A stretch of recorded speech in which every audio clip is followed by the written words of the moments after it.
I've been using the Nikon ZR almost every day since it came out, and after a month of real world shooting and testing, here's the honest truth about this little beast.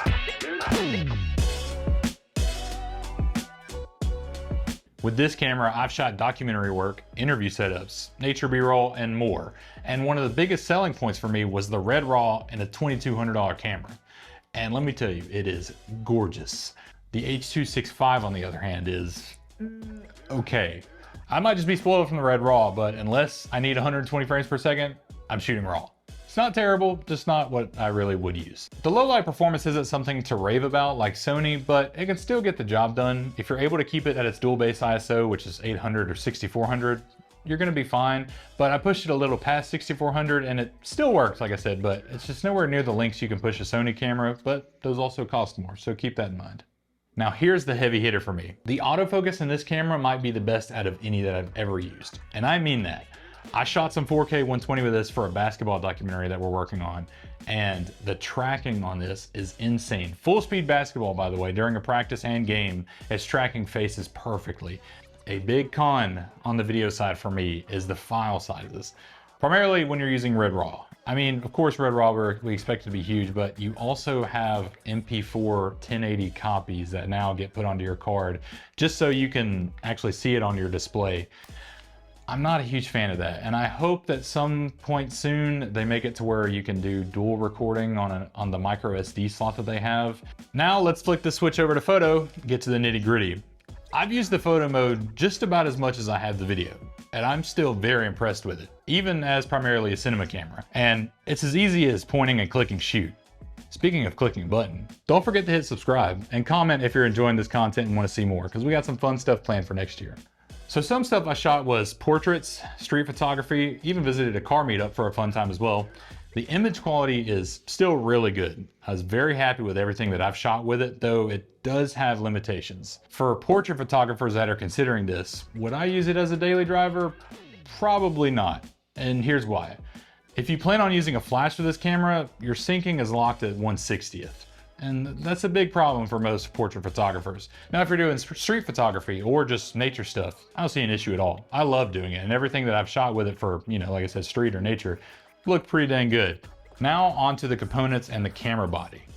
Now, I talked about it in our unboxing, but this monitor is just wicked. I mean, 4-inch display on this, and shooting in full sun outdoors, I've had no issue seeing what I was shooting on this display. Never had to cut my hands around it or find shade to see my shots, don't need a hood. It's always just good to go. Now, the ergonomics are a little troubling. I have big hands, and that makes this little small grip a problem sometimes. Now, I haven't put it in a cage. I've only used this grip for a month of owning it, and I don't see it as a huge downside, but if you have big hands like myself, maybe consider getting a cage for it. Speaking of grip, if you are shooting handheld with no cage, this battery compartment right here can definitely start getting a little toasty, and if you're shooting for a long period of time, you'll definitely start feeling it in your hands. While we're on the battery compartment, this battery life is better than I expected. Red RAW 6K 2398 got me nearly an hour and a half shooting with the battery that comes with the camera, and that's just one. So I don't really think I'll ever have an issue. I have 4 batteries now. If I need to shoot longer for that, probably just end up needing to buy more batteries. One con I definitely have for the camera body is the lack of buttons. Now, it still has, you got 1, 2, 3 right here, a menu button and a playback, but I feel like you need more for what this is. I mean, this is a baby cinema camera, and an A7S III, which still does good stuff, has more buttons and more, functionality than this one does. And I just feel like Nikon and Red kind of missed out on that. Another big flaw that I found on this camera body when I was filming, especially if you're holding handheld on the grip, is this back dial changes your shutter speed, shutter angle, and I haven't found a way to change it yet.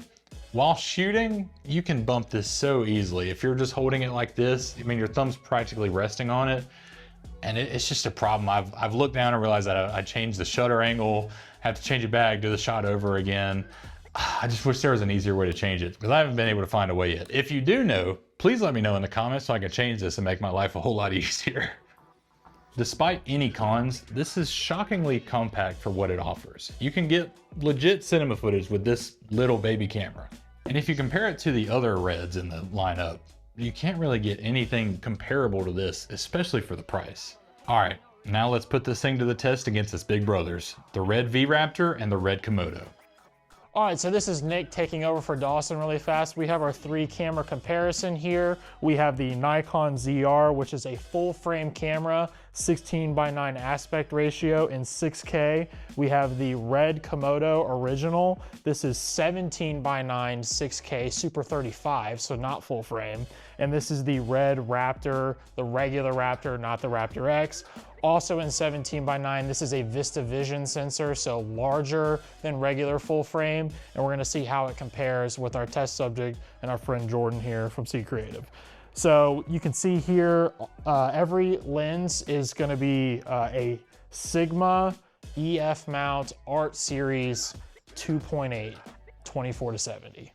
In this one, on the Nikon ZR, you can see Jordan is here. You can see that we have just a simple background, white background with kind of like a gray gradient on it, and that you can see a little bit of the light on the right side, which I think really illustrates how big the sensor is. And when we get to the Komodo in a second, you're gonna see that you won't be able to see that, and then compare how much to the Raptor.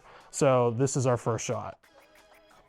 Okay, and now we are rolling in the same spot, same height on the red Komodo, and basically the same height and the same focal length of 24. And you can see that, you know, there's a lot less of the light here. There's a lot less of the frame. The tilt is basically the same between these 2 cameras. And you can see you can see a lot less, but then you can debate if the image quality is better. Obviously, this is a more expensive camera than this one, especially when it came out, and it has some more flexibility. This one, you can only choose one red raw setting. This one is red MQ right now. That's the quality setting. I thought that would match the best. So that's what this one looks like. All right, here we are on the red Raptor, 17:9 Vista Vision, and you can see just how much more of the frame you can see. On the Komodo, on the same height, you couldn't even see this Apple box that's over here. On this one, you can. Obviously, this camera is over 10 times more expensive than the first one, but considering how close they are, I mean, I feel like this is showing how good of a value the NZR is just looking at it. And yeah, so I mean, this one impressed me. This is my favorite camera that we own, but I think these 2 pack a pretty good punch for the size. And obviously the NZR being such a small package is pretty cool. And I'm very impressed with it so far. I haven't got to shoot with it that much, but I've seen a lot of the footage and it's crazy. So with that, back to Dawson. So after all that testing, who is this camera really for? For me, I think it's for documentary shooters, run and gun filmmakers, basically anyone wanting cinema level footage in a tiny handheld on the go body. Now, I am very happy with this purchase and would definitely recommend it to anyone who resonates with what I do. It's become my go-to handheld, but let me know what you think about it in the comments. And if you're planning on buying one, what was your selling point? We'll see you next time.